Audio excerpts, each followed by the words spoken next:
everybody, and welcome back to Art Cart in the Park, brought to you by the Coos Art Museum. This week we're going to be talking about watercolor. If you picked up your art kit, then you got a pack of watercolor paints. I have this one here, and you got a couple pieces of watercolor paper. You can get your watercolors in two different types. One are the cakes, which are dried watercolors that usually come in little circles inside of a palette, and the other are in tubes, which are a wet mixture that you squirt onto your palette and then you use them that way. And if they dry, they then just turn into cake palettes. So the ones you got inside your kit are the cake palettes, but if you have the tube versions, you can use those as well. The first thing you want to know about these paints is that painting with watercolor is really about painting with tinted water. The more pigment or color that you mix with your water, the darker and more vibrant your colors are going to be. So sometimes you use a very little amount of water to a lot of paint, but other times you use a very little amount of paint to how much water you have. There are also a few different ways to apply your paint to your paper. The first one I'm going to show you is called wet on dry. That means your paints are wet, but your paper is dry. So let's wake up our paints. I'm going to take my little cup of water here. I choose one of my colors. Let's choose this nice blue right here. And you'll see as I swirl that water on that paint, you can see it's waking it up and it's starting to stick to my brush. Now, if I have a lot of water and it's dripping off my paintbrush, it's going to be kind of hard to control. So I want it to where it sticks to my brush, but not drippy. So my paint is wet, but my paper is dry to the touch. So when I place down my paint, it's going to go exactly where I want it to go and stay right there. It's not going to move around. Even if I tilt it or move it or bump it or shake it, it's going to stay because there's not a lot of water to that paint and the paper is dry. Watercolor loves to play with water, so if there's water, it's going to mix and mingle. Now I'll show you the second technique, which is wet on wet, which means wet paint on wet paper. So for that, I'm going to wet down my paper, but first I need to rinse off my paintbrush. Now once my paintbrush is nice and clean, I'm going to get a lot of water and I'm going to place this down on my paper. Now you can see my water is a little bit blue. I just kind of wanted you to be able to see my water. Otherwise, you'd be like, is she doing anything? Because I can't see anything. But you can see there's water on there. Now, if I take that same paint, I touch it, that it's going to start to move around. See how the paint is spreading a little bit? And if I tilt it, see how it's running around? It's because there's a lot of water. My paper is wet and my paint is wet, so everything mixes and moves around. A lot of people can find this really frustrating because when they place their paints down, it doesn't want to stay where they put it. And that's because your paper's wet. So your paints are playing. But this isn't always a bad thing because you can get something that's called a gradient. Let me clean off my brush. And I'm going to pull in a different color. This time, I'm going to pull in this red. Now my paper is still wet. You can see it kind of shiny right there. I'm going to take my red paint and I'm going to tap it in here. And you're going to see something that's so fun about watercolors because everything is wet, it likes to play. So my red is going to mix with my blue and give me a new color. Can you guys guess what color that's going to be? If you mix blue and red together, you get purple. So the more I kind of sweep this around and blend those colors and tilt my paper, the more it's going to blend. And I could blend it so that the whole spot right here is one color, but I want to create that gradient. So it's kind of red at the top, goes into purple, and then the purple goes into that blue. Now, if I were to add another color, maybe I wanted to outline this in black. If my paper is wet and I put my black down there, it's going to play. So I have to make sure that my paint and my paper are dry if I want my paints to stay exactly where I put them. So this first one that I did, it's dry already. So let me show you. Let me take my black over here. Wake this one up. Maybe it's purple. Oh, it's purple. The purple's so dark it's hard to tell. So my purple is wet, but my paint on the paper and the paper itself right here is dry. So as I move this around, see how that's staying? It's not mixing and creating that gradient because the blue right here is dry. So if you want your paints to stay exactly where you place them, make sure your paper's nice and dry. Also, make sure you don't have too much paint or water and it's dripping off there.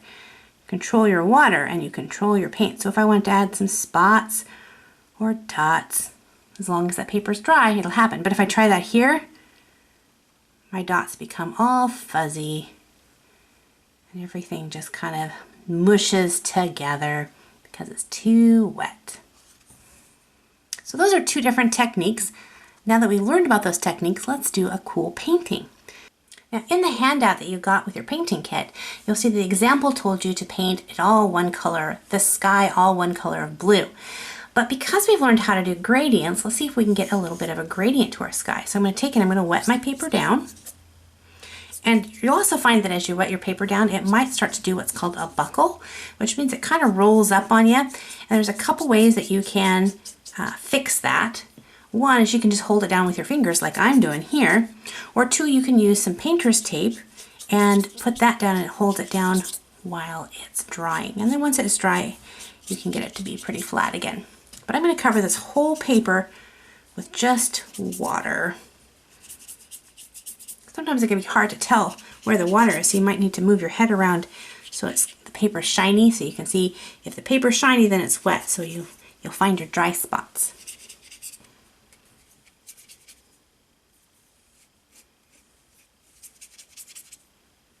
So I want a gradient, so I want it to be nice and wet. And once it is as wet as I want it and all my spots are covered up, I'm going to start with blue up here. Put blue right up here, and I'll work this down a little bit. You'll see that the pigment's really thick up here, and as I work it down, it gets lighter and lighter. That's because it's introducing more and more water. So the more water that's in that pigment, the lighter it's going to be. So if you have red and you really want pink, just add a little bit more water to your red, and you'll get pink instead of red. Or if you want baby blue instead of dark blue, add that water. Now here's another trick, is you can take and just kind of tilt it a little bit, and you'll see that that paint will start to run down. I love playing with my paints to see just what are they going to do.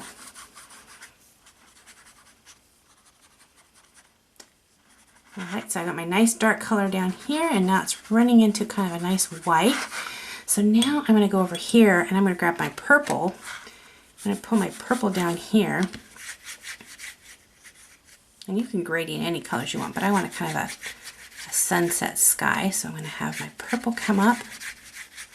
I'm going to tilt it the other way so that the purple runs down into the blue.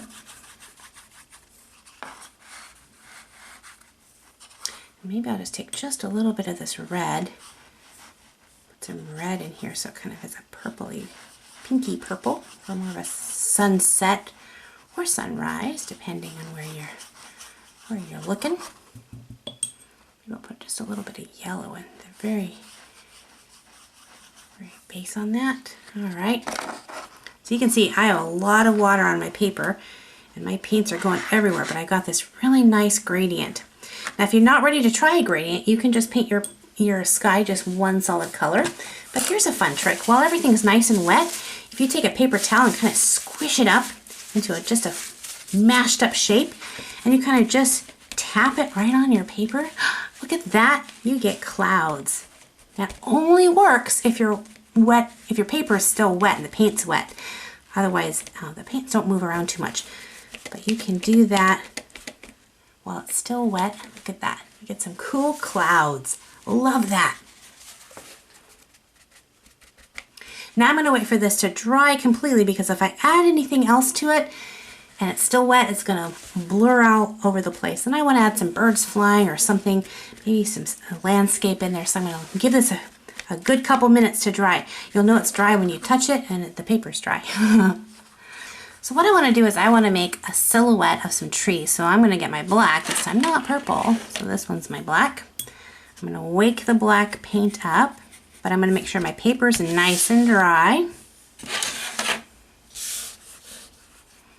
And then I'm going to go ahead and paint in some ground down here. So I'm going to just make it a nice silhouette so I don't have to paint the grass green. It's like it's in a shadow.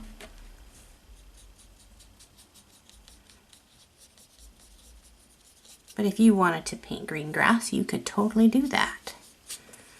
So there's my ground.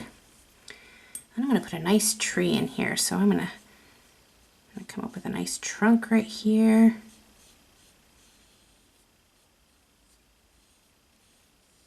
And you could paint any type of tree. You could paint a palm tree or a pine tree or a Christmas tree. You could paint an apple tree with apples growing on them. I don't know what kind of tree this is. Looks like a climbing tree. I love climbing trees when I was a kid. I don't climb so many trees now that I'm a grown-up. I think it's because I'm afraid that I might fall out of the tree, and when you're a grown-up and you fall out of a tree, it tends to hurt a little more than what it used to when I was a kid. Maybe I need to go find myself a tree and climb it again. So I'm put all these little branches. You can have lots of branches or just a couple of branches.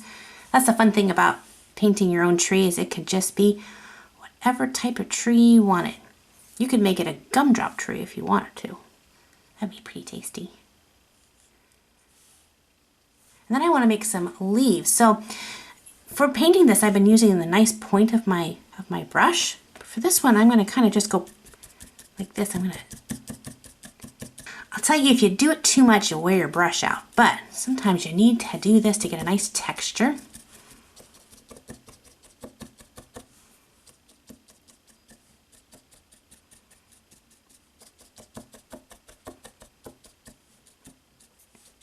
So there's my little tree right there.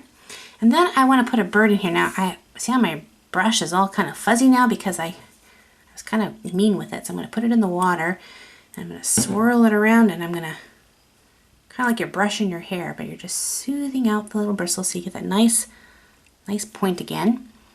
And I'm just going to paint like I'm a ballet dancer, just on the very tip of my brush, on the very point, and I'm just going to draw a little V. And there's some birds. Again, you have to make sure your paper is dry, otherwise your birds are just going to go and be kind of just more like a smudge in the sky. You can take and just kind of flick up some grass down here on your silhouette. Wouldn't this make a nice little card? You could send it to somebody and say, I'm thinking about you, or maybe someone's not feeling good. You could send them a get well card, or maybe a happy birthday card. In fact, in your papers, one of your papers is a practice paper, like this, so you can practice doing some different types of watercolor, and the other is a postcard on the other side. So you could take and you could mail your painting to somebody. That's the fun thing about art, is sharing it with others. So whether you mail your art or just give it to somebody, I know that was my favorite gift to give when I was a kid, and it's one of my favorite gifts to receive. I would love to see what your painting turned out to look like. So if you'd like to share your art with us, you can either send me an email with your picture in it. You could stop by the Coos Art Museum. I'd love to see it if I'm in the office. Or you can have your parents share it on their social media and use the hashtag #CamArtCart. Well, I hope you enjoyed this week's Art Cart in the Park. Don't forget to join us again next week for another exciting one. You can hit that subscribe button. That way they'll send you a notification every time I upload a new video, and you won't miss next week's video. So keep drawing, being creative, and we'll see you in the next art video. Bye-bye! Art Cart in the Park is brought to you by the Coos Art Museum.